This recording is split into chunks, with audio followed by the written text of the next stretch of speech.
17வது அதிகாரம் அதனுடைய 19வது வசனத்தினுடைய கடைசி பகுதி, ஒன்றும் குறைபடாமல் எல்லாவற்றையும் தாவீது திருப்பிக் கொண்டான். இந்த வார்த்தையை கேட்டுக்கொண்டிருக்கிற எனக்கன்பான தேவ பிள்ளைகளே, வாழ்க்கையில நான் எல்லாம் இழந்து போய் இருக்கிறேன். எனக்குரிய சொத்து என் கைவசம் இல்லை. எனக்குரியதை எல்லாம் எல்லாரும் அபகரித்து விட்டார்கள். நான் இப்போது தனிமரமா தான் இருக்கிறேன், வெறுமையா தான் இருக்கிறேன். எனக்குன்னு எதுவும் இல்லை. எல்லாவற்றையும் இழந்த நிலைமையில இருக்கிறேன். என் நெருக்கம் யாருக்கு தெரியும்? என் உபத்திரவம் யாருக்கு தெரியும்? என் கஷ்டம் யாருக்கு தெரியும்? என் கண்ணீர் யாருக்கு தெரியும்? நித்தம் நித்தம் நான் படுகிற வேதனைகள் யாருக்கு தெரியும் என்று சொல்லி உள்ளுக்குள்ளே அழுது கொண்டிருக்கிறீங்களா? பயப்படாதீங்க, சோர்ந்து போகாதீங்க.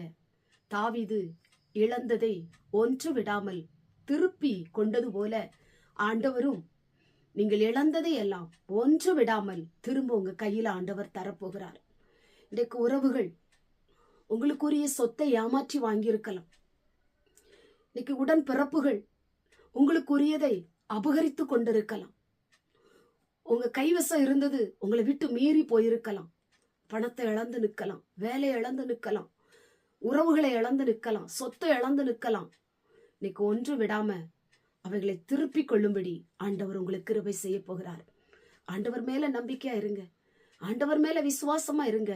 இந்த வசனத்தின்படி சொல்லி சொல்லி ஜெபம் பண்ணுங்க. ஆண்டவரை, தாவீது இழந்ததை திரும்ப அவனுக்கு கொடுத்தீங்களப்பா, அது போல நானும் இப்ப இழந்து நிற்கிறேன். நான் இழந்ததை எனக்கு திருப்பி தாங்கப்பா. ஆண்டவரை, என்னால முடியல, என்னால வேதனை தாங்கிக் கொள்ள முடியல.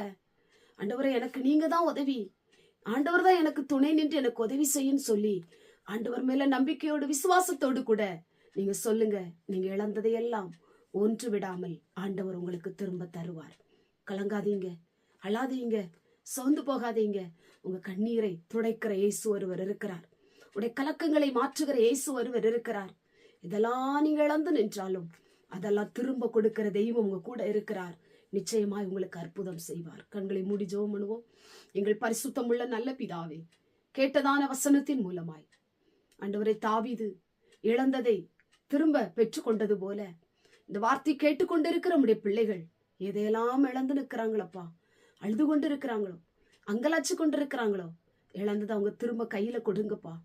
ஆண்டவரே, நீங்க தான் உதவி செய்யணும், நீங்க தான் உங்களுக்கு பக்க பலமா இருக்கணும். அவங்களுக்கு துணை செய்து உதவி செய்யும். இயேசுவின் மூலம் ஜெபிக்கிறோம் பிதாவே, ஆமென்.